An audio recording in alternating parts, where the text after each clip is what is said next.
Join us for a review of the Toyota Supra today as the new entry-level version. Let's go!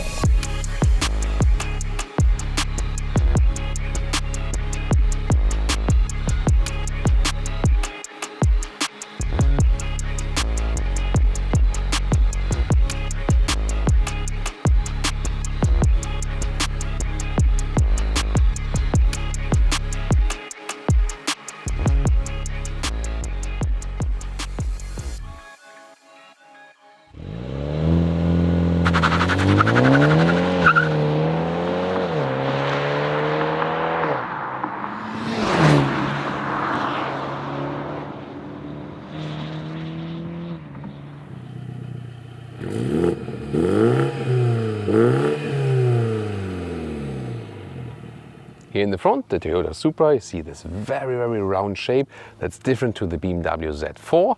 The Z4, of course, the convertible version. Toyota here, the coupe version. There's this collaboration, they develop it together, and then everything is set, different emphasis. But it's becoming quite clear that BMW had a bigger share in the whole building and development process. We'll see more about that later. 4.38 meters, 14'4", or 172 inches is the length. It's about 6 centimeters or 2 inches longer than the BMW Z4, but same wheelbase, just a little bit different overhang because the spoilers are somewhat different.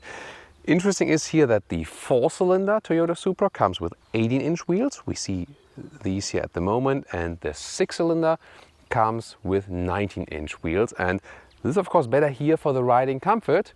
The visual part, of course, is then more attractive with the 6-cylinder, but really interesting to see how that plays out with driving. A beautiful integrated spoiler design here, very sculptural indeed, and very slim tail lamps, and this massive diffuser style in the lower part. The exhaust pipes look still quite impressive, although this is the 4-cylinder, but of course, yes, sound-wise there is a big difference to the 6-cylinder. You open the trunk from the inside of the driver door or with pressing the key fob. And here we go. Of course, where the Supra has a little bit more flexibility than the Z4 Roadster. It's actually quite well usable. Of course, it's very high loading still for that. Yeah, but I mean, I think you can get along with 2 people or something. You can also remove this top cover here, and secret is this. First push it up right here and then pull like this, and then we can remove it, and you can do even a little bit more with that. So what do we have here under the hood today? A 2-liter 4-cylinder with 258 horsepower.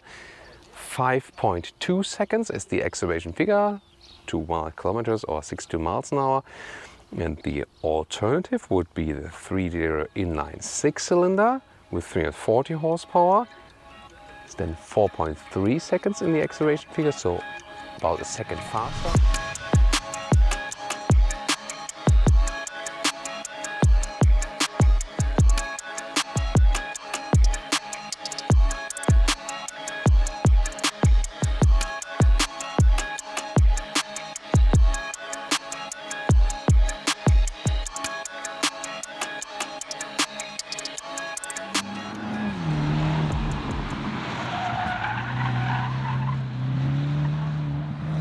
And the key, well, this is the BMW key and this is the Toyota key. There you see it. It's the same, and also shows the origin that it's more BMW than Toyota, a little bit, one more hint. Getting inside, typical sports car alike, but still somewhat comfortable for a sports car. However, I feel that the seats in the Z4 are a little bit more comfortable on, on longer journeys. But again, for a sports car that looks so dramatic and it's not really big, I didn't find it that uncomfortable actually. So I'm 1.86 or 6'1", I have a seat in lowest position, I have to. Still some head clearance, so that does also work for taller people. The steering wheel is indeed different here, Toyota Supra and BMW Z4. This one looks a little more like, say, blend or old school alike, up and down, back and forth. Is also a BMW steering wheel, people will see that. The Z4 then comes with a sportier, more modern design, so to say. Interior overview right here. Everything is straightforward and kept simple. Horizontal design, soft touch here at the top dashboard, also the lower one. There are these hotkeys that you can individualize. Still a manual volume knob, yes, we like that. And also a manual AC unit. That's pretty cool, especially while driving. Seat heating also, separate knob. It's so easy to control this car. That's actually very cool. Instruments again, no unnecessary BS. You can also turn it on, yay, and that comes to life then. Left side fuel status, then the big RPMs, that's all you need. And of course the central speed, then on the left side, and sorry, in the center, then which gears are put in and so on. And that's basically it, and that's absolutely fine. And when you put in the sports mode, you also see how it changes there, and also changes something of the exhaust note. Infotainment system, different app views here, we could call it, so to say. The car internal GPS is also by BMW, and it's actually quite simple and nice one. Also leads your way very nicely. You can decide if you want to have a split screen or not. Usually I would think it's better without the split screen, I think.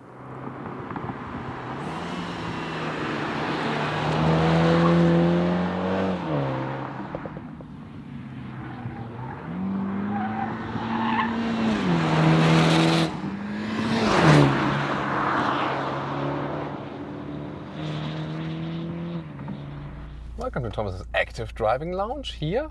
Track first, and we already put it in sport mode. Then we put the traction mode on, so like half ESC, so a little bit more loose play. And we stay in normal driving mode, whereas with the BMWs you would take the shifting lever into the manuelle Schaltgasse, like this manual shifting lane. Here you stay just in normal gear, and so you can do the launch control with hitting the brakes and hitting the throttle. Let's see.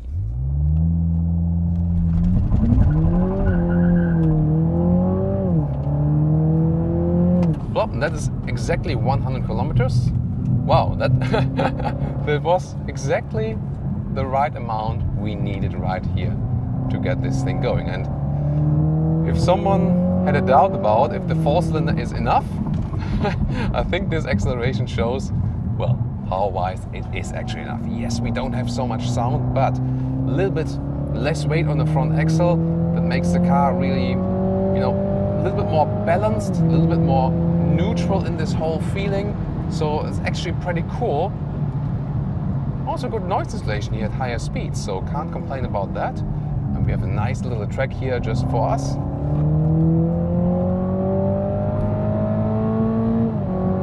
I mean, the sound is quite decent. Yes, the 6-cylinder sounds better, but still decent, I would say.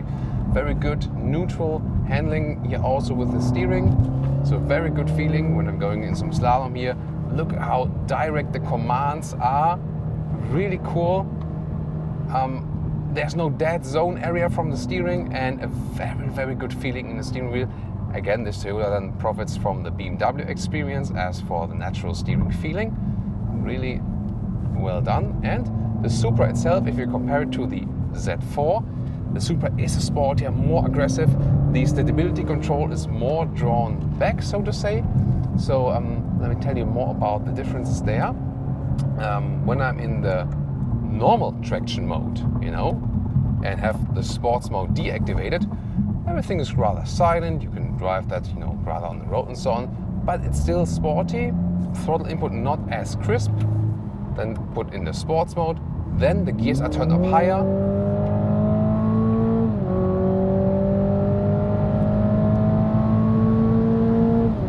More for the racier approach. That was already 170 kilometers an hour. Now here hard in the corner. Car is kept relatively stable. This was then with activated traction control. Then let's go back to the first traction mode once more. Here we go, traction mode activated. And here again I can play a little bit more around with the rear. Like this. See, it comes a little bit there, but the thing is, difference to the 6-cylinder, because two effects. First of all, here the front is a little bit lighter, so it is not like a, you know, like a hook to the ground. And we have less power at the rear wheels. This is of course rear wheel driven only. And so the handling of the 4-cylinder is more, let's say, neutral, a little bit more forgiving, whereas the 6-cylinder is more aggressive. So if you're not a used, like practiced driver, the 4-cylinder will be better for you. The 6-cylinder then, if you want it more aggressive and you want to really play around with the rear of the car, for example, then the 6-cylinder will actually be better for you. If you have the money for that, or if you want to spend the money for that. But here, wow, that's pretty good performance from the 4-cylinder. 180 kilometers an hour almost, hard on the brakes, really good performance from the brakes.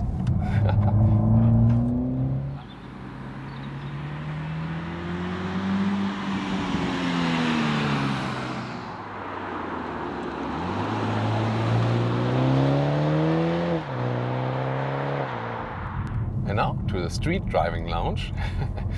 So we don't have to accelerate anything here because we already had it on the racetrack. And now it's about some of the comfort features. I already told you that for a small sports car, both Supra and Z4 are actually relatively comfortable. I'm a little bit more happy with the seats, with the seat form in the Z4. And of course, when you stick with the Alcantara or fabric microfiber surface, it's also softer in seating. The slick surface is always a little bit harder, so that doesn't adapt too much to the body.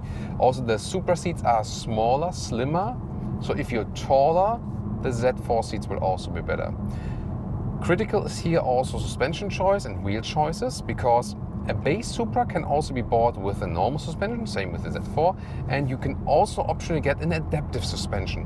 We have that inbuilt here as an option in this vehicle. The adaptive suspension you can, by the way, also get without this premium package with the other features and stuff. And adaptive suspension does make sense. It delivers you more comfort and also the choice to be in normal mode or sports mode here. We also have this sound actuator on the interior. So we felt that on the exterior it didn't make too much of a difference from the exhaust note, but on the interior it makes more difference sound-wise.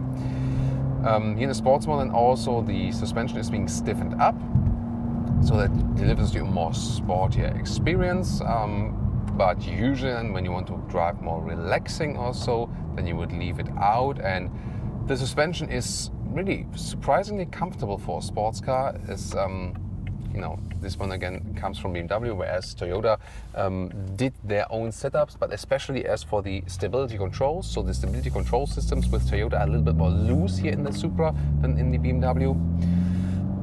But this adaptive suspension does a really great job. You don't get any like bumps through to your lower back or so. So it's really amazing. And again, what a great neutral handling, and you can have fun in your everyday driving life, but at the same time be, you know, more or less comfortable also, although being in a sports car.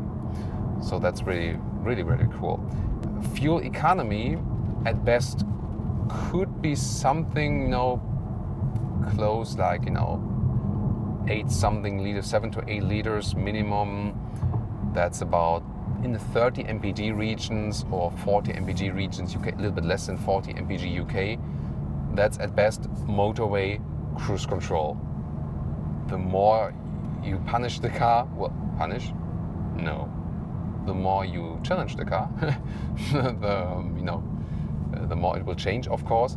But still, the engines are not too bad in the fuel economy. And the interesting thing is, 4-cylinder, 6-cylinder, yeah, I mean, crucial is that you just pay 10k less. That's really crucial, especially if your budget is tight.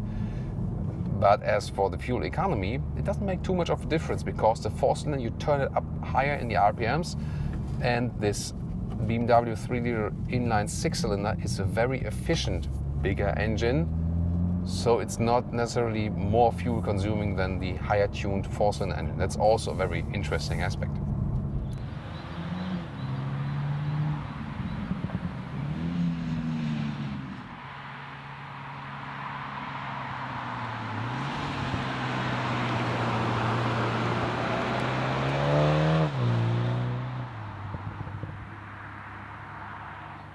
And now to our conclusion for today with the Toyota GR Supra as a 4-cylinder, this new entry-level version.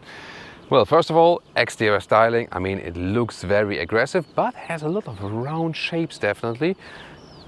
And the interior build quality is really very good. It's of course a special Toyota, because especially on the interior you see so much with BMW actually.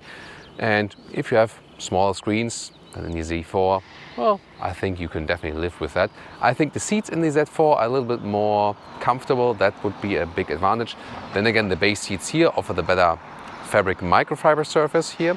And I think this also really works when you go for this vehicle in a base trim. Just leave it as it is. Maybe pick one or two options if you can. And then also makes sense price performance wise, for example.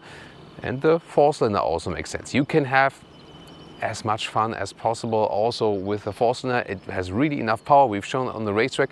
The handling is even a little bit more neutral, so to say.